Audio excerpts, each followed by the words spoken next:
Manhattan, New York.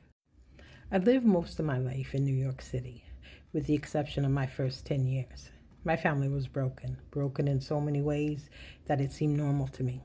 My father was a drug runner for some of the most notorious cartels and gangs in the U.S., Puerto Rico, Brazil, and just arranged ties with Mexico, the Dominican Republic, and Colombia. So most of my life was spent running from one place to the next, my mother an unwilling participant. She hated him, me, and everything that he stood for, but was too afraid to leave him, for she knew possibly what would and could happen. So when I turned 16 years old, she decided to eat my father's gun. Was I upset? Yeah, I'm still not sure to this day. She wanted out, and she saw that as her only out from the hellhole my father had put us in. So how could I blame her? She was never very affectionate towards me, and I guess I couldn't blame her for that either. I was a constant reminder and the epitome of be careful what you wish for. Everything she ever despised in a man, she found out after she married him. My father was that.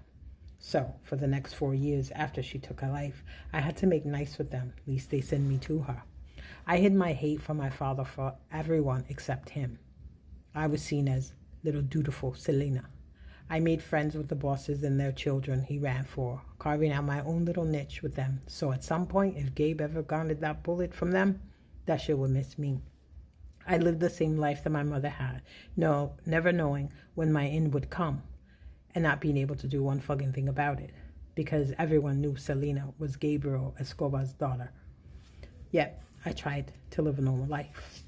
I worked a shit-ass job to put myself through college, got a degree in applied math and international law, got a job in the real world, but some shit would always pull me back, down into this fucked up world in which I'd been basically raised. If he wasn't running guns, he was running drugs. If he weren't in prison, he was out of the country doing some shit that would eventually land him right back in prison. And like always, there wasn't shit that I could do about it. And if I ever tried, he promised I'd be met with a bullet, if not from the Delgados, then the people he ran for, until 10 years ago. And I hadn't heard from him since. When Gabe got hooked up for the first time, when I was 20 years old, he was looking at an 8-year prison sentence, so I got ghosted. I'd see his people on the regular, always watching me, but they never interacted with me, and for that I was grateful. My life had been quiet, but I in no way expected it to last. It was always something, and many times in the last 6 years, I'd even imagined taking my mother's way out. But then the will to live would kick in, and I'd think that seriously, my life couldn't get any worse. I glanced up as my boss walked into my office, a grimace on his face. I need to see you in my office immediately, he stated. I nodded, then quickly rose following him. He entered his office, took a seat, then motioned that I take a seat across from him and his desk. I did so, folding my hands in my lap, trying to remember if I'd fucked up anything. Surprisingly, I worked for Turner & Hobbs, one of the most prestigious law firms in New York City. Ironic, I know. If they only knew my background. I changed my last name to my mom's maiden name and attempted to stay as far away from the name Escobar Delgado as I could, and it helped that my father was on his prison run once more and was looking at a 10-year stretch. Miss O'Brien, I'm afraid we're going to have to let you go, he said, and I gawped across from him. Excuse me? I whispered, and he nodded. He reached into his desk drawer, took out an envelope, then slid it across the desk to me. But why? Have I done something wrong? I asked, shocked, when he exhaled noisily. Look in the envelope. Your services are no longer needed. It has been a pleasure, but we can't afford to keep you, especially now, he said, nodding towards the envelope once more, and I blinked back, the tears completely thrown.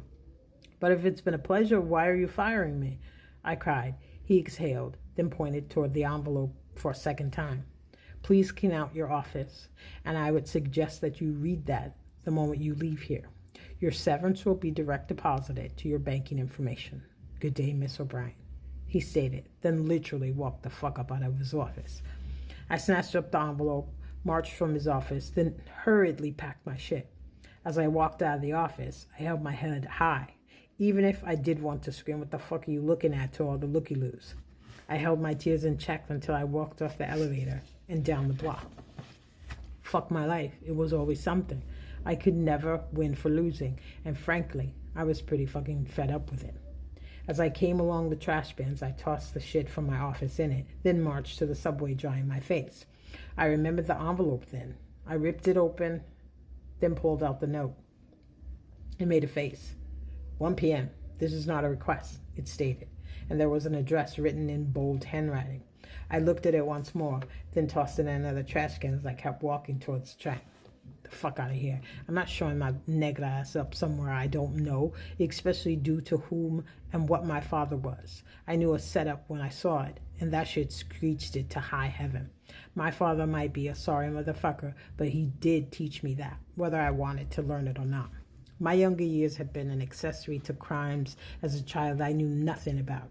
I'd seen death too many times to count, prostitution, pimps, hookers, drugs blatantly laid out on the table, and something in my child mind knew not to touch it.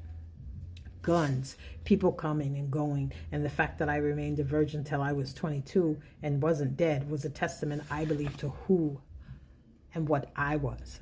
I was trained to fight in 6 styles, from karate to Muay Thai, but I drew the line at ever learning how to use a gun because of whom Gabriel was. But I could be a mean bitch for the blade. I could have changed my life if I wanted, because my father had contacts all over the globe and was in fact the head of the Delgado crime syndicate, but I wanted nothing to do with any of those fucks.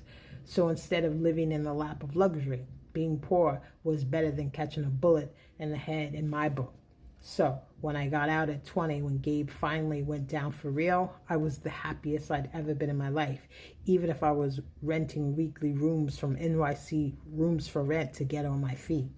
I refused to touch that money he'd set up for me in some kind of trust because I just felt like if I did, then I would be agreeing to the shit he'd done to get it. I wasn't even sure how many people my father had killed in his life. I just knew that someday karma would find him, and I wanted to be nowhere in his vicinity. I knew I had this crazy-ass uncle on Gabe's side named Renoir who pretty much left America and hooked up with the Bratva. But I didn't know him. I just knew when people said his name, faces paled. After that reaction, I figured I was better off not knowing him. Not to mention, what sane person fucked with the Bratva anyway?